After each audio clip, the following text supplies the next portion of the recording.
Gloria a Dios, Dios les bendiga. Estamos en esta mañana nuevamente aquí para estudiar el Salmo capítulo 3. Voy a empezar en oración. Vamos a conectarnos, comparte este estudio con otras personas. Es un breve estudio, pero es poderoso. Estamos estudiando los salmos, así que nos estamos gozando en el nombre del Señor. Vamos a orar. Padre, en el nombre de Jesús, te damos las gracias por esta mañana.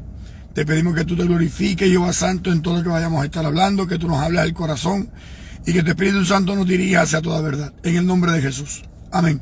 Dios me los bendiga mucho, Dios me los guarde. Hoy estamos en el Salmo capítulo 3. Salmo capítulo 3 bien importante, pero antes de empezar el Salmo capítulo 3 les quiero dar una historia. En la vida de David, David era un hombre conforme al corazón de Dios.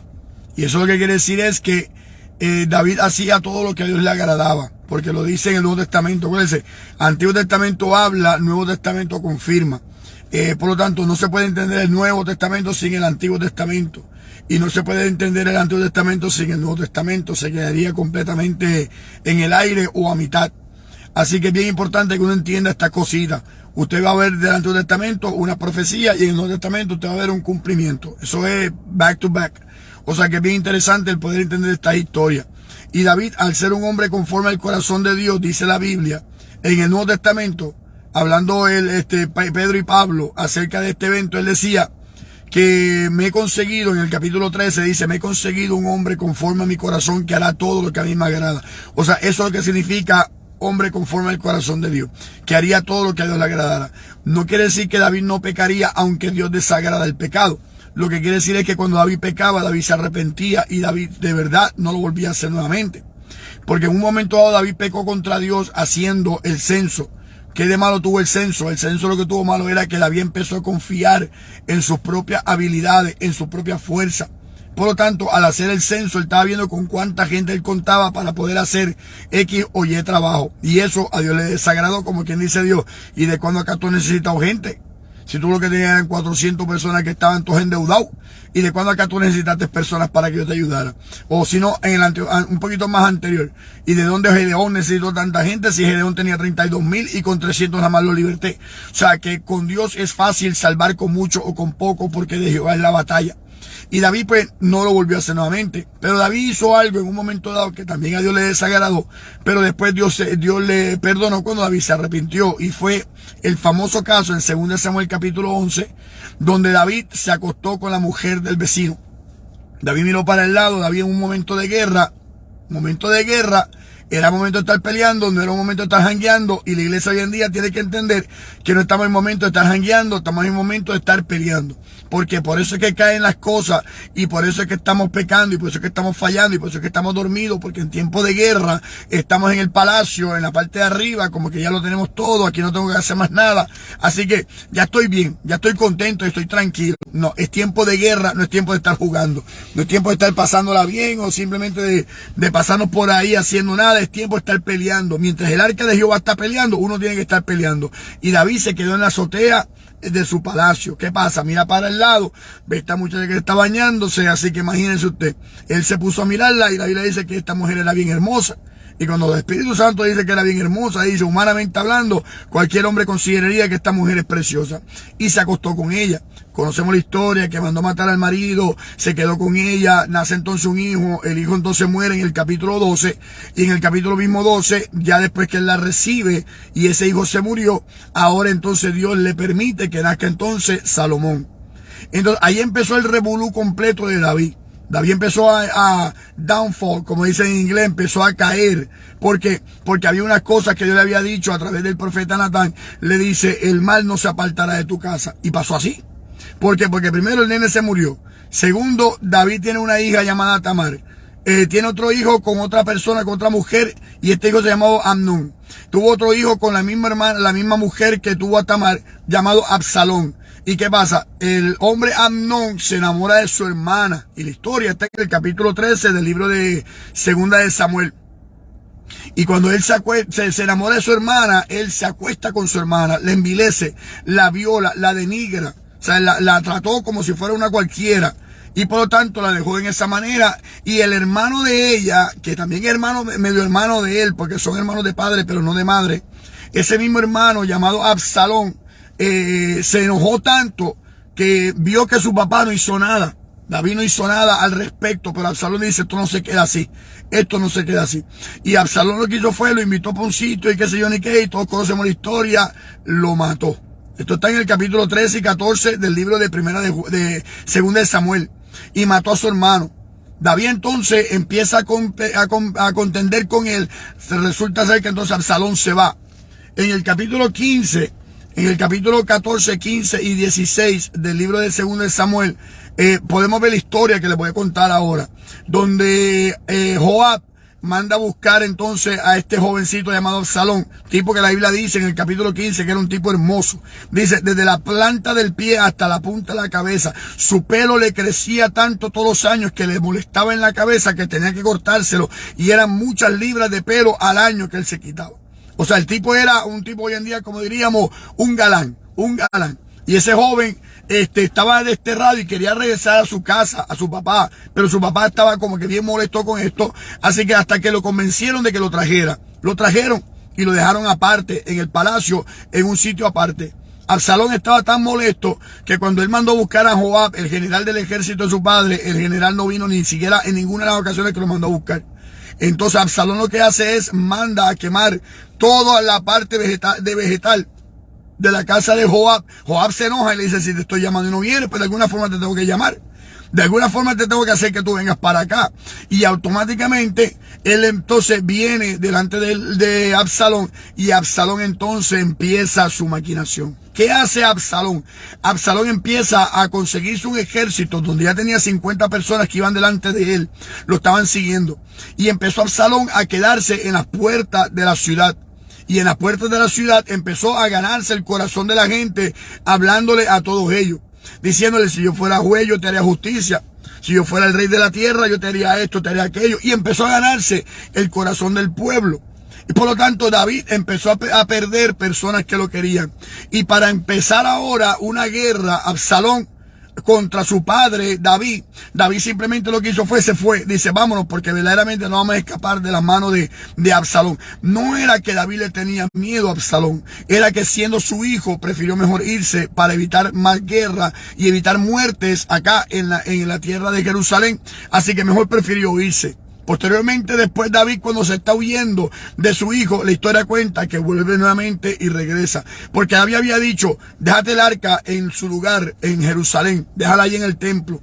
Que si a Dios le place y hallo gracia delante de Jehová, Él va a hacer que yo regrese y vuelva a ver nuevamente el arca de Jehová. Así que la señal era, voy a dejar el arca acá, yo me voy por un tiempito y cuando si a Jehová le place, me va a volver a traer a este lugar. Una señal semejante a la que hizo Moisés.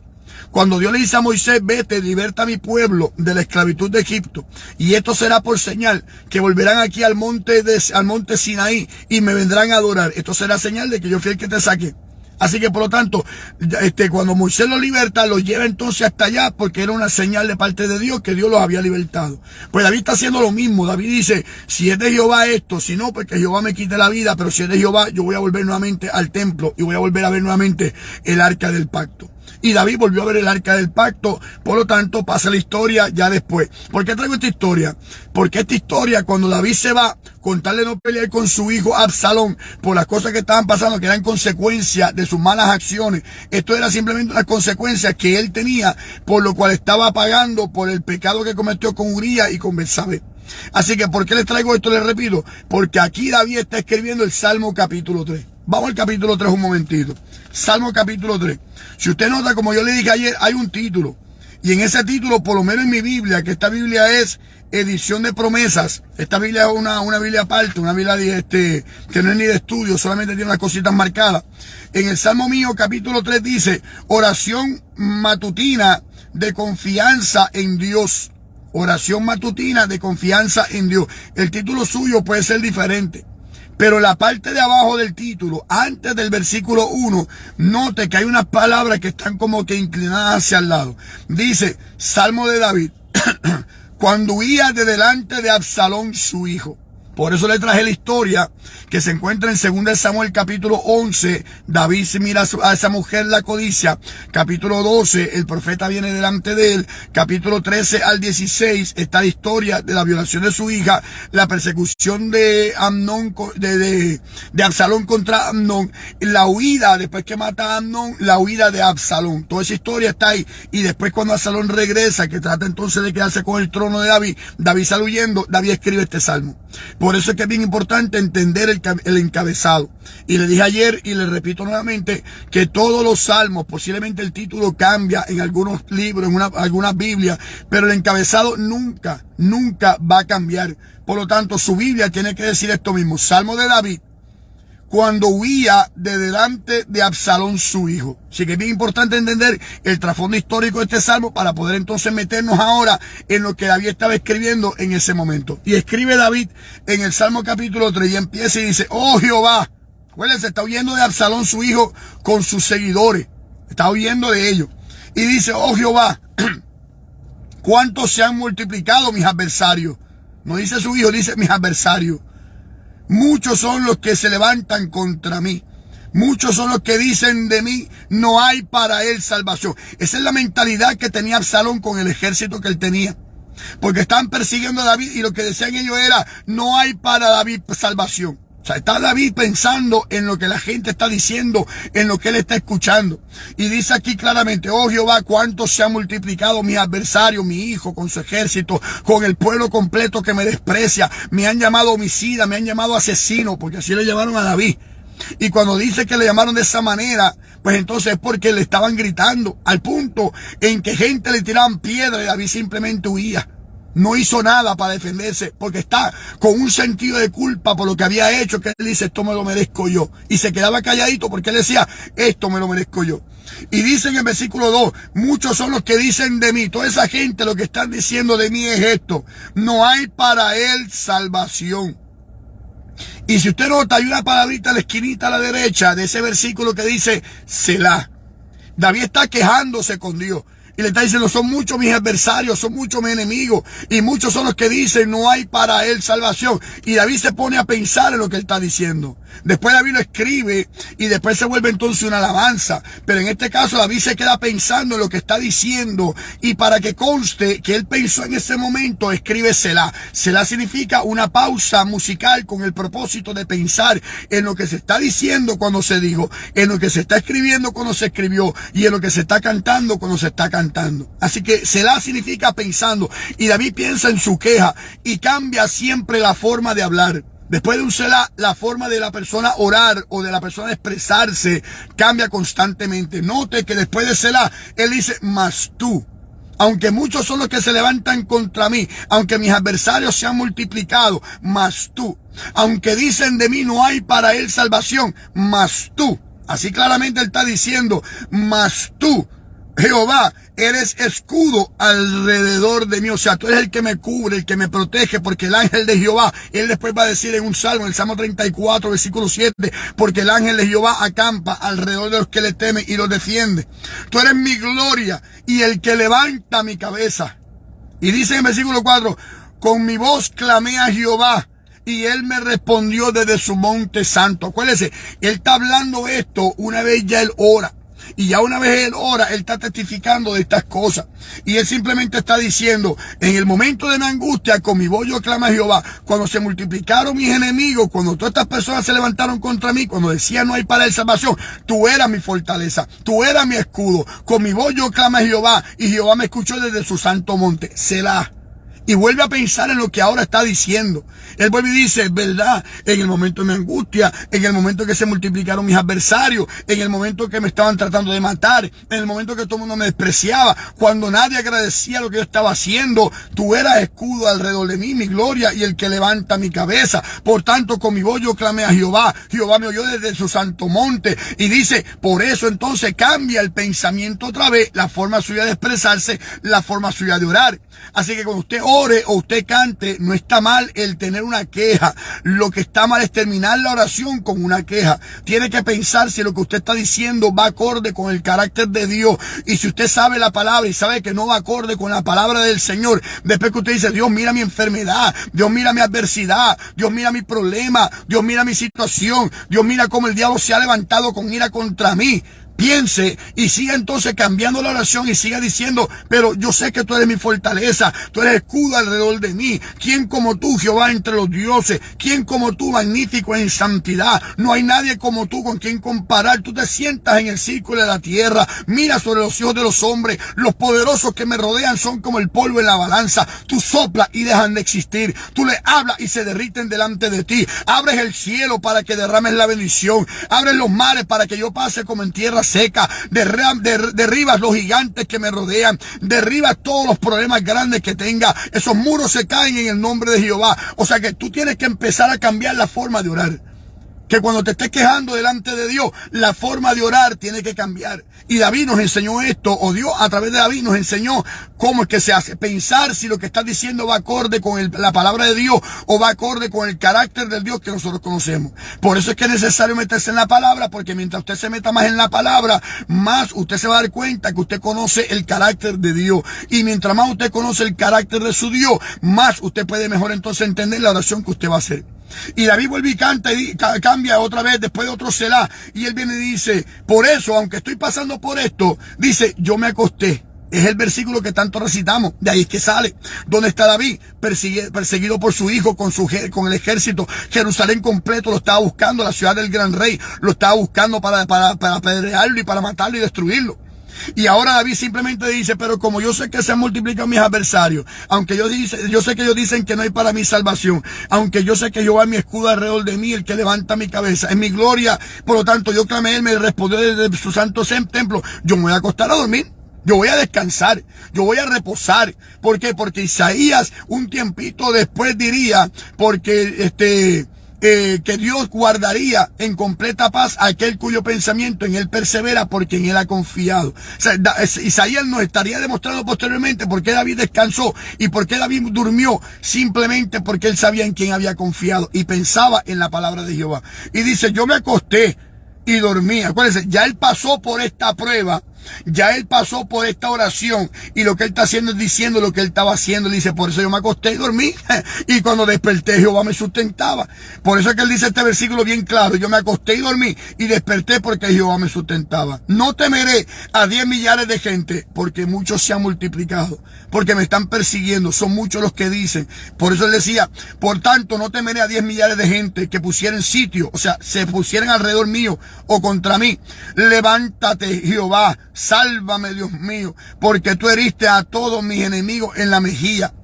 Y dice, los dientes de los perversos quebrantaste. La salvación es de Jehová. Sobre su pueblo, sobre tu pueblo, sea tu bendición. David lo que está simplemente aquí diciendo es, aunque muchos se multiplicaron, aunque muchos son los enemigos, aunque el diablo se ha levantado con ira, aunque el diablo ha venido con tanta fuerza, tú eres escudo alrededor de mí, mi gloria y el que levanta mi cabeza. Por tanto, yo clamé a Jehová y Jehová me escuchó y me respondió desde su monte santo. Yo me acosté a dormir y desperté. Cuando llegó el momento de despertarme tan tranquilo, porque Jehová me sustentaba. Por tanto, no temeré a 10 millares de personas. 10 millares de personas son millones de personas que vienen contra mí. Con lo que venga, no temeré mal alguno. Selah. Piense en lo que usted está hablando. Y en la oración del capítulo 3, David pasando por la situación difícil con su hijo, huyendo de la presencia de su hijo cuando se quería quedar con el trono, usurpar su trono y su poder, ganarse el corazón de todas las personas. Ahora David era el malo. Y David en ese momento, él simplemente decía, Dios se ha multiplicado, pensando, pero tú eres escudo alrededor de mí, pensando, por tanto no temeré mal alguno, aunque venga el enemigo como río. O sea, hay que pensar en lo que se está diciendo y una oración nunca puede terminar con una queja. Empieza con una queja, puede ser que empiece con una queja, se supone que empiece con una alabanza, pero en un momento de debilidad, en un momento de la adversidad, en un momento de enfermedad, usted venga a Dios como usted está, que Dios entiende el corazón, pero nunca puede terminar una oración como usted la empezó. Termine la oración siempre dándole gloria a Dios, siempre pensando en el carácter de Dios y siempre diciendo la salvación es de Jehová. Así que en el Salmo capítulo 3, David nos enseña de que él estaba pasando por una prueba difícil, pero él no se quedaba siempre sentado. Él se mantenía orando, él se mantenía alabando. Y el problema de mucha gente es que dice, no voy a la iglesia porque estoy pasando por una prueba difícil. Eso es como diciendo, no voy al hospital porque es que me siento mal, estoy enfermo y no quiero ir al doctor ahora mismo porque no me siento con ganas de ir al doctor. Ahí es cuando más usted tiene que levantarse y irse para el doctor. Ahí es cuando más rápido usted tiene que arrancar para allá. No voy para el cuartel porque es que me están robando ahora mismo. Veo el pillo que está robándome el carro, pero no lo voy a llamar ahora. Ahí es que tiene que llamar al guardia. Pues lo mismo pasa con la palabra de Dios o con las cosas de Dios. Que usted dice, no quiero ir adelante a la iglesia hoy porque no me siento con ganas. Estoy pasando con una prueba bien difícil. Ahí es que tiene que levantarse. Ahí es que tiene que ir para el culto. Si no hay culto ese día, ahí es que tiene que irse de rodillas. Tiene que irse al cielo en oración delante de Jehová. En el nombre de Jesús, por medio de la palabra. Y usted va a ver cómo Dios se va a glorificar en esta situación. Pero David era un hombre igual que usted y yo. David era un hombre que le falló a Dios en varias ocasiones. Y David era un hombre que se arrepentía y no lo volvía a cometer nunca más. Pero David nos enseñó que en esas pruebas hay que alabar el nombre de Jehová. Hay que exaltar el nombre de Jesús. Hay que dejar que Dios sea Dios y usted mantenga la calma en el nombre de Jesús, como me dijeron por aquí en Éxodo 14:14, que vea que Jehová hará la salvación. Y estos egipcios que ustedes ven hoy, nunca más los verán jamás. O sea, ese Salmo capítulo 3 tiene 3 veces la palabra Selah. Piense, analice, medite, haga una pausa y ponga siempre a Dios por delante para que usted vea cómo Dios se va a glorificar. Dios me lo bendiga mucho, Dios me lo guarde. Una pequeña reflexión de todos los domingos en el nombre de Jesús. Vamos a orar. Padre, en el nombre de Jesús te damos las gracias por esta oportunidad tan linda que tú nos das de estar, Señor amado, nuevamente con estos estudios. A mí también me hacían falta. Yo te pido, Señor, que nos ayude a entender el mensaje. Hay un desánimo en mucha gente, Jehová, a nivel mundial. Hay un dormitar en la iglesia pareciera que tú necesitas levantarnos de ese sueño. Yo recuerdo cuando yo estaba pequeño que me quedaba dormido y más y me levantaba y yo volvía y me costaba para atrás. Así está la iglesia, que por más que lo levantemos, vuelve y se levantan, pero vuelve y se acuestan. Estamos tan cansados, Jehová Santo, y es porque nos hemos quedado hasta bien tarde quizás en las cosas naturales, Jehová. En este sentido sería... Nos hemos enfocado tanto en las cosas del mundo que por eso es que en la mañana, o sea, en el momento de orar, no nos queremos levantar. Por eso es que la iglesia está dormida, porque nos hemos quedado tan concentrados en las cosas del mundo que se nos hace difícil volver a levantarnos, Jehová. Pero tienes que levantarnos, Señor amado, para volver nuevamente a enfocarnos en las cosas que son valiosas y que son reales. Glorifícate en la iglesia a nivel mundial. Glorifícate en la gente que uno conoce. Y bendice, Jehová Santo, nuestra relación contigo cada día más. Glorifícate en este día en nuestra vida. Tú te llevas la gloria y la honra en el nombre de Jesús. Amén. Dios me lo bendiga mucho. Dios me lo guarde. Después les saludo a cada uno de ustedes uno a uno acá cuando yo vea los mensajes. Dios me lo bendiga mucho. Comparte este estudio con otras personas. Y mañana nos vemos nuevamente como a las 7 más o menos. Dios les bendiga.